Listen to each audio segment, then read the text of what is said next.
Hey there, I was sent over these suction cup hooks to try out from the brand, and these hooks require no drilling, no tools. They're all ready to be installed. They come in 3 parts. You have your suction cup base, you have the cover that goes over the suction cup when it's installed, and then you have the knob portion or the hook portion, and that just screws on. Twist literally takes 30 seconds to install. These are made for smooth surfaces such as glass and tile and fiberglass. This isn't going to work on something like rough wood or textured walls. It does suggest after installing these that you leave about 24 hours before hanging anything on it, so do that at your discretion. These are reusable, so if you remove them or if they should fall, then you would just rinse off that suction cup surface and let it dry thoroughly and then reinstall again.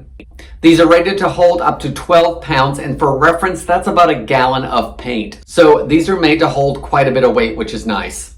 Easy install, reusable, nice design. If you are looking for some new suction cup holders for that bathroom, kitchen, or other room in your house, then I hope this video helps you decide on if these are a good fit for you.